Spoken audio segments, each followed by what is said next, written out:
My name's Kathy Bull, owner of Planet With Me, and I'm here with Zoe Madona, one of our former brides. I reached out to Zoe and asked if she would join me in a little two-part bridal series to talk about the bride's point of view and what the planning process was like from her perspective. Zoe sort of excelled at this whole bridal thing, and so with us, again, is Zoe. Zoe, thank you for joining us today. Yeah, of course. Thank you for having me. I'm excited to talk about my process and things that I found helpful along the way. Okay, good, because we need anything that we can do to give our couples sort of some insight into how to get started because it's hard. The Yeah, whole wedding for planning thing is, sure. is not easy. And so anything that we can do to help, and I think, again, from your perspective, everybody hears me talk. It's nice to hear it from someone else. Yeah, definitely. So let's get into how did you get started with your process? Yeah, so I think there were three main things that I did right at the beginning. First, I just took a break and paused and enjoyed being engaged. And I think that was super helpful for me. And then from there, I started looking into venues. And once I had a venue secured, that's when I really started to think about adding a planner for additional support. Okay, so we're going to start with the very first thing, the hmm enjoying the engagement period. I think that's one of the most important things. Tell us about that. Yeah, I mean, I also think it was one of the best decisions that I made in the process because I think there's a lot of pressure to, right after you get engaged, you need to start planning. And there's this endless to-do list that you need to take care of, and you just have to go, go, go. But I mean, being engaged is really exciting too. And so I wanted to just take some time, enjoy being engaged, celebrate with friends and family. And then after about a month of just enjoying everything, then I felt really ready to start planning. And I also just felt much more grounded to start the process and wasn't overwhelmed from the beginning. Yeah, I think that's very, very important. I've done a couple of videos about that, about how important it is to just enjoy sort of that butterfly stage of hmm you're excited, you found your forever person, and you're not getting mired down into the endless to-do list yet or answering everybody's questions or taking everyone's input in. So just sort of enjoying that Definitely. process. Yeah. Well, I mean, I definitely got the questions of, well, what are you doing for this? And what are you doing for this? But I said, I don't know yet. I We will don't know. figure it out later. And you need to be okay saying that. Yeah. Like, don't let anyone rush you into that at all. And so, hmm and seriously, like a month is good. Like, take that month. So, and then tell us about the second part. So, Yeah. So once I did start planning, I really only focused on the venue at first. I didn't even start looking into any vendors or anything like that because I figured the first question that every single vendor was going to ask me is, well, when and where is the wedding? And yeah. obviously need a venue in order to answer that question. So I only looked at venues. And once I had secured the date and location, then that made everything else feel so much more manageable. Okay. So, I have a question. Yeah. All right. So, I typically tell people when you get engaged and you're ready to start the process, if you can, hire your planner before you do anything else because we like to help guide your budget so that we can help you maximize your budget and make the most of your vendors, which at the end of the day, we're all here to do. And so, did you have any concern about the fact that you spent a chunk of your money because the venue you chose was $10,000? And hmm so, was there any concern that you chose that venue and you hadn't laid out your whole budget yet, and you didn't really know what everything else was going to add up to? Not really. And I think it was because the venue was a really important piece of the entire wedding for me. I kind of wanted our venue to be a bit of a focal point. And then all the venues we were looking at were around the same or within the same price range. So I felt okay securing the venue first before anything else.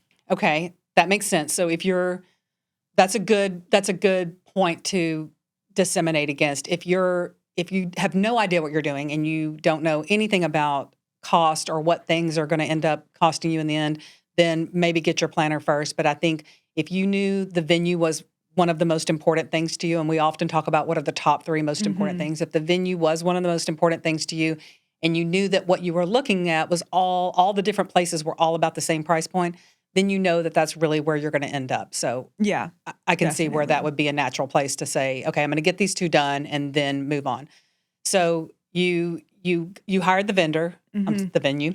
You hired the venue, and then they gave you a list of planners because they actually required a planner, right? Yeah, so they required a professional day of coordinator. And so I knew that I would at least need that. But then once I really started to think about it, I was like, well, I think it'd be great to have just some more support to really bring everything together. And so that's when I decided that I wanted to look into partial planning. And I went through the entire list of approved or planners that the venue had provided me, just going through all the different websites to really understand, the planner's vibe and approach, and just to make sure that I thought we could work well together. And then from that big list, I narrowed it down to about 5, I think, that I actually reached out to and wanted to continue the conversation with. Okay, and so that's a great way to get started. I think there's a way that we like to recommend vendors, and so I know a lot of venues have preferred vendor lists, and sometimes they're really long. They're more like databases and less Mhm. like, a couple of people that they recommend. So that can be a little challenge. We'll get into that a little bit more, but I think that's a great way to tackle that. And then after you did that and you hired your planner, us. Mhm. We're so glad that you ended up with us. But after you hired us, what was your process then? Because again, we don't always know what it's like on your side. Yeah. I mean, quite honestly, once we started working together, I really just put all my trust in you and just followed the guidance that you gave me. And so, I think it was probably the second day that we were working together, you had sent me the year out checklist. And from there, I really just followed that checklist to a T. I am extremely task oriented. So that structure was amazing for me just to really prioritize in my mind what I needed to be focusing on in the beginning and what I could kind of save until later. Yeah, that I love hearing that because we don't overwhelm you with forms. We have 2 forms. So you're going Hmm. to have a client profile questionnaire and a year out checklist. And the client profile questionnaire, I kind of call it a brain dump. Like you're going to put everything that's in your brain about your wedding in there, and then of course we list out all the vendors and that kind of thing, and your song choices, da da da da da. And then the year out checklist, there are planners, and there's no right or wrong way to do this. This is just the way we do it. But I know there's planners that if you hire them for full planning, they'll give you a year out checklist. If you hire them for partial, they'll give you a 6 month. If you hire them for day of, they'll give you a 30-day checklist. We actually give all of our clients a year out checklist because I think it's so important when you're getting started just to know that somebody's there and they've thought through it already and they've got your back and there is an order to things. So you have access to that checklist 24/7. So if you're up at 11 o'clock at night and you're like, oh my gosh, I just feel like I'm missing something, you can go Hmm. look at your checklist. And like you And I said, definitely did that check it too. off. Yeah. And then you said something funny to me that you said that's, Oh, yeah, what that was it? the "You're out" checklist scratched an itch in my brain because honestly, few things bring me more joy than checking things off a checklist. So I loved having that every step of the way. Yeah, well, I'm the same way. And Mhm. so, that's exactly why that got built. And it's a click button checklist. So I feel like you don't even have to do anything. You could just, there's something cathartic about clicking that Oh, button and yeah, knowing and that then you've especially you've when it checked was, something like, off. the maybe 6 to 8 month range, just seeing all of the boxes checked off felt like the biggest That accomplishment. I love that. I love that. Okay, so we talked about how you got started, and Mhm. then let's talk next about what did you find helpful in the beginning stages? Yeah, so I think there were, again, 3 main things that were really helpful to me. One was curated vendor recommendations, and then once I had secured all those vendors who laid out clear expectations and also really helped me prioritize the process. Okay, so we're back to those vendor list. So you Yes. used a word there that I want to focus on, the curated vendor list. Mhm. Because again, you can get your venues are going to always have preferred vendor list. Your planner's going to have a preferred vendor list, but a curated list is different than a preferred list. A curated list means it's been curated specifically to you, your budget, and your vision. And so, not the day of service level that we have doesn't necessarily come with that, although we always give people feedback if they're asking Mhm. us for input on a vendor.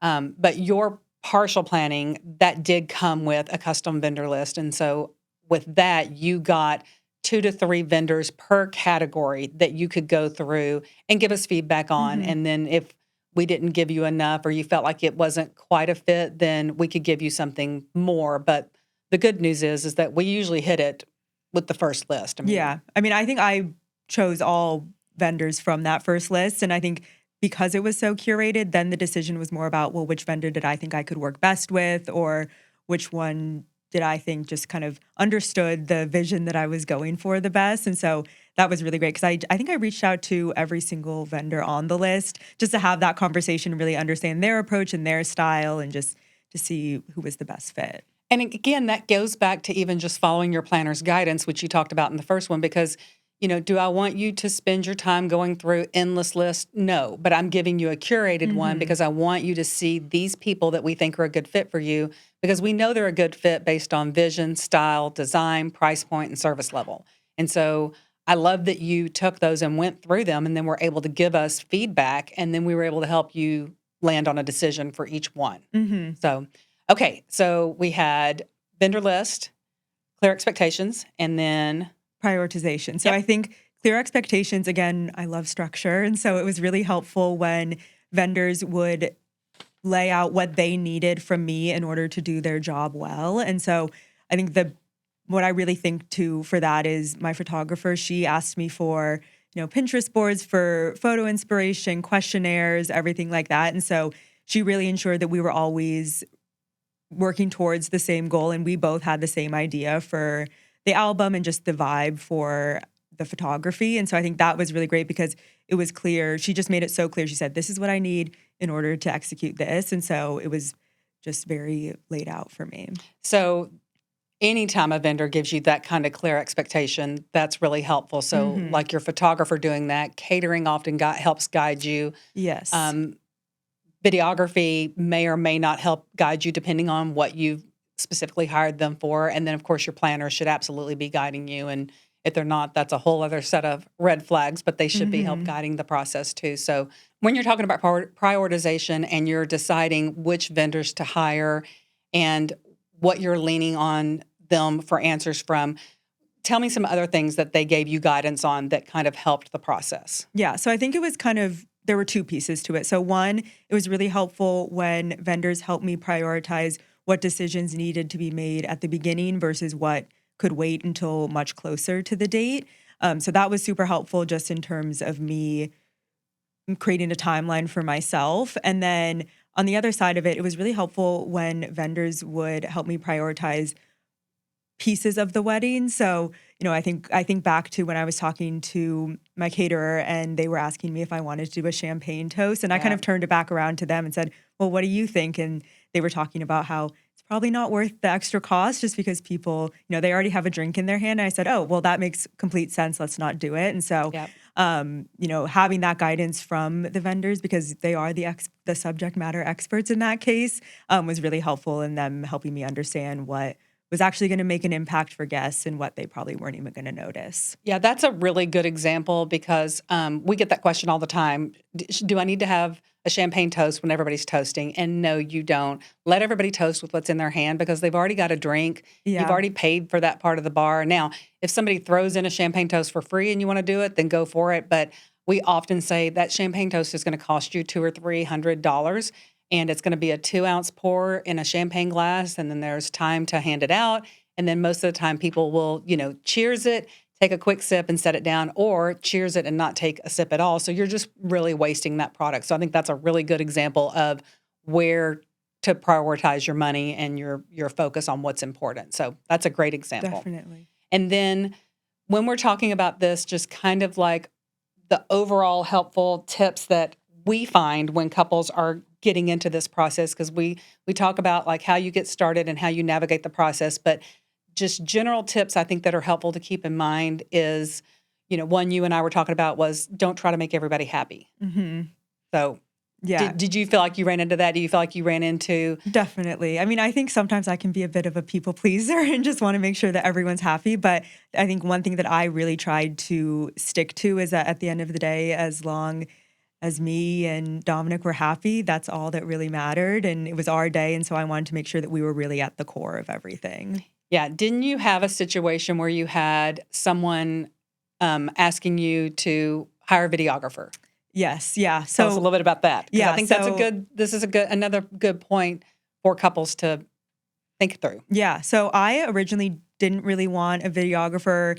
I just, didn't necessarily see the value in it or it just wasn't something that I was particularly interested in. But my mom was very adamant that I have a videographer. And so, we had a conversation and I asked her, well, why is this so important to you? And then she let me know that it was important to her because my grandma wasn't going to be able to travel in for the wedding. And having that video was really the way that she was going to feel included in the day. And so once I had that context, I was like, well, of course I want my grandma to feel included. And Yeah. so we ended up going with a videographer and honestly was so happy with that choice. And now we have the video to look back on. Yeah, so I think it's important to say that while the focus is on making you and your partner happy and doing what's right for you guys in the wedding.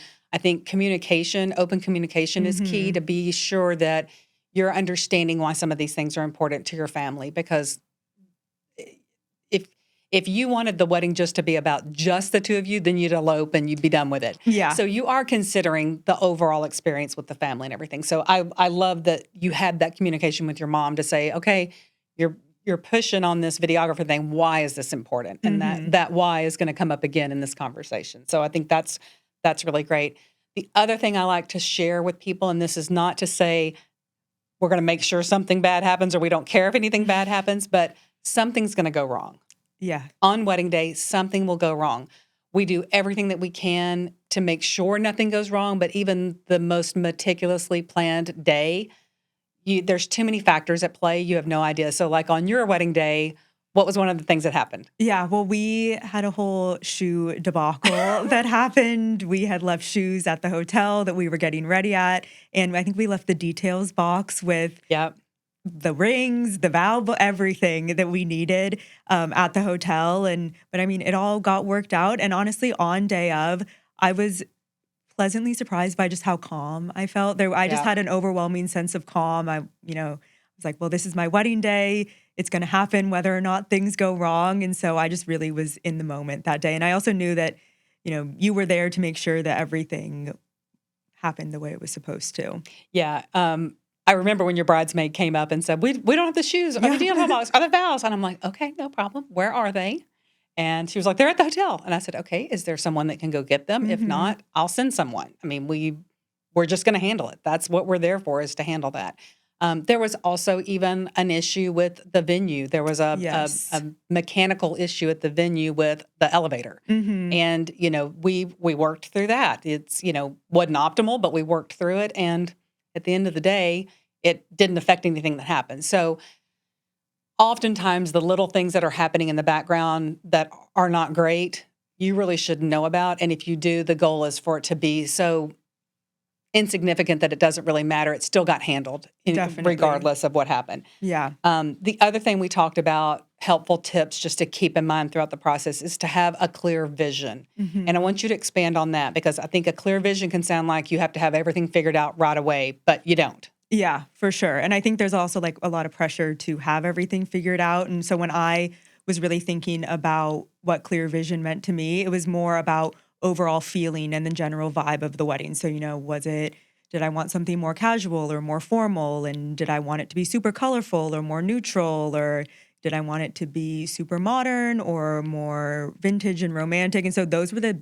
more big picture things that I was thinking through Yeah. in the beginning. And then honestly, that made all of the other decisions feel a lot easier because I was working towards this kind of general feeling or vibe that I Right. wanted for the wedding. So it wasn't that I had, the specific flowers picked out or anything like that, but I knew, okay, I want a more neutral color palette or things like that. That's really important. Again, I'm going to pick out a word you said there, a feeling. What do you want the day to feel like? Because if Hmm. you get a picture in your brain that it's going to look exactly like this, it's not. Because you're Yeah. right. Like you may pick a flower that all of a sudden 30 days before your wedding isn't available anymore for some random reason. You don't know. So I think focusing on the feeling is really, really important. So I'm just going to recap these tips. Don't try to please everyone, but be open to communication. That's kind of, we're going to make that two in one. Hmm. Having the understanding or the confidence to know that something's not going to go perfectly as planned, and that's okay. Your planning team, your vendor team that you've put in place, they'll handle it for you. It's fine. That's what they're hired to do. That's why they're there. And then the third thing, having a clear vision, and that doesn't mean having everything filled out. Figured out. It means understanding what you want the day to feel like, the experience to feel like, and what you want the guest to walk away feeling like. Because guests are not going to remember that the flower, they're not even going to know if the flowers are not the Hmm. flowers you wanted. They're just going to know they had a great time. Guests remember how they feel, not what you did. That's the takeaway for sure at the end of the day. So Definitely. and I think you kept all of those things in mind, and I think that's why this process for you really seemed to work so smoothly and so well, and why we asked you to be here. So This brings us to the end of part one. So we'll be back with part two with Zoe Madona, one of our former Plan It With Me brides, to hear more about how she navigated the wedding planning process.